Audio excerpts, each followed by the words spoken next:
Hi there, I'm Jen, this is Remembered Reads, and this is going to be the What's Your Poetry tag. This tag was created by Matt Wall, who also tagged me.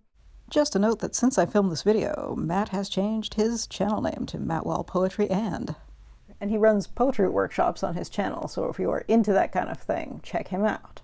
Let's look at the questions. Question number 1 is, do you prefer metaphor or simile? In general, I would say that I prefer metaphor unless I'm looking to communicate directly, because, and this doesn't have to do with poetry, this has to do with real life. I had a conversation with my mother recently where I was talking about this raccoon that the dog and I saw at, 6 in the morning when it was still dark and we were walking by, and it was walking along slowly like it had just gotten into someone's trash and overeaten. And I was referring to it as a slow-moving vehicle, and my mother genuinely thought I was talking about a vehicle and not an animal. So in that case, perhaps simile would be better than metaphor because it is less confusing. And I think that applies to poetry as well, because are you trying to communicate or are you trying to go for the artsiness? Although frankly, I don't think the slow-moving vehicle raccoon should have been that confusing. But anyway.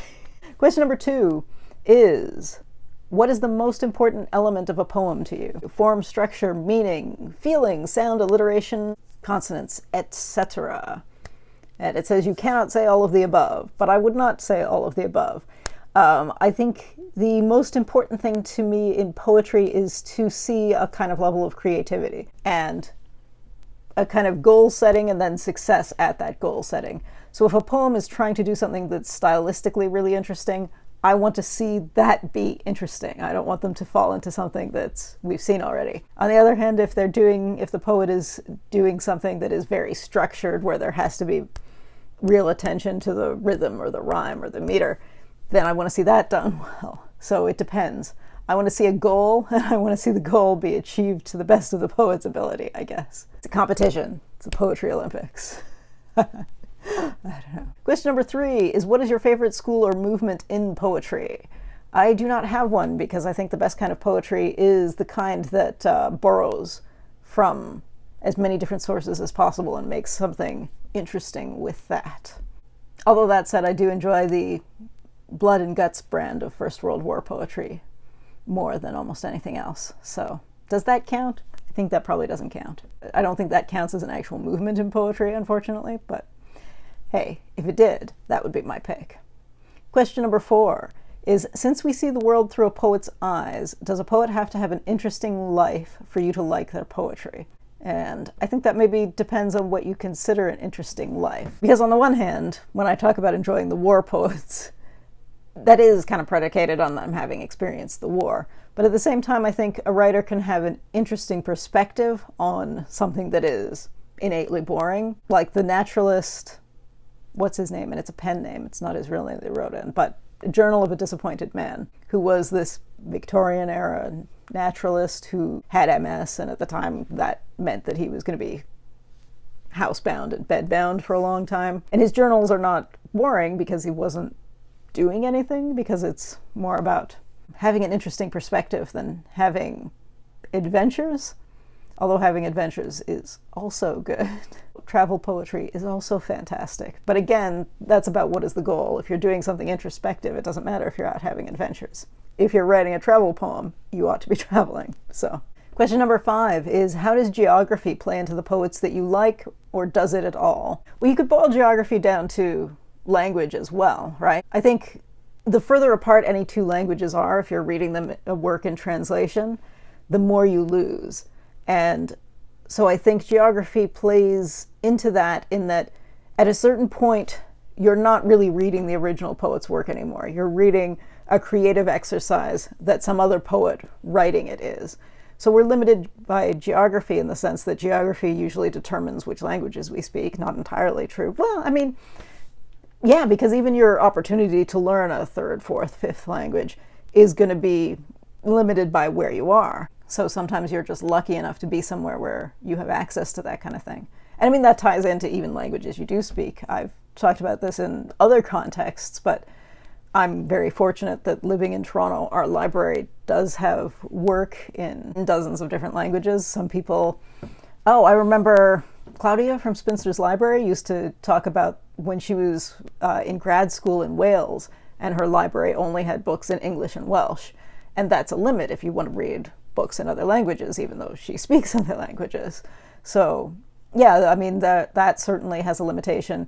And I mean, geography has an impact on kind of the cultural framework around poetry, because some people are more likely to have been raised with poetry, and that's about culture, which is geography. And also just geography in terms of what you have access to, even of local work. Being in a bigger city means you have more access to poetry readings and to bookshops, which maybe matters less now since everything's online, but certainly prior to 20 years ago. You would be limited in what you could find in book form, and I mean 1,000 years ago you would be limited to which bards happened to wander through your village, so which stories were passed down. So yeah, I mean, it matters in all of those ways. Question number 6 is, Whitman said to have great poets, there must be great audiences. And Bukowski said to have great audiences, you need great poets. And Matt said, unless you have great places for them to meet, it doesn't matter. What is your take? Yeah, I mean, I think places for them to meet has to be kind of metaphorical, because even if it's 1,000 years ago, if somebody else memorizes your poem, the audience doesn't have to meet you. They just have to meet that guy who's traveling and who's going to tell the story, recite the poetry to them. And similarly, if you put your poetry on Instagram, people anywhere in the world can see that, as long as they have a phone or have a computer. So, but again, that's the thing, where if you weren't in this moment in time, and you were in a tiny village somewhere, yeah, you'd be more limited for that. But I mean, the poetry still exists. Like, there's so much poetry. I'm going to go back to the war poets. Like, lots of the war poets who were killed in the war had very little work published until after they were dead. So they didn't need to meet their audience. They just needed their work to be recorded so that it could meet the audience at some period in time after they no longer existed.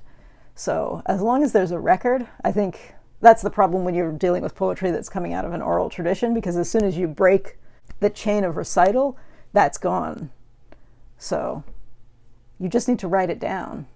So yeah, the moral of that, you just need to have some kind of method of transmission that doesn't require people meeting together, because then somebody can find it at a later date and pass it along. Whereas if you just count on physical meeting, that's too easy to disappear. Question number 7 is, who do you think advanced poetry the most? I should have prepared for this because I'm blanking on her name, but that Sumerian priestess from the negative 23rd century, the 23rd century before the Common Era, who I think, I could be wrong, there might be discoveries since then, but it was someone of her era, I think, who started writing poetry. And since that is the way we get over the problem of breaks in the oral tradition, her, because if we weren't writing it down, where would we be in terms of talking about poetry on the internet these many centuries later? Question number 8 is, since the rise of the moderns and free-form verse over the last 50 years, and more currently the rise of instapoetry, what movements of poetry do you think the future holds? I think interactive poetry has more potential, like assuming we don't end up in some kind of apocalypse situation where we lose the technology.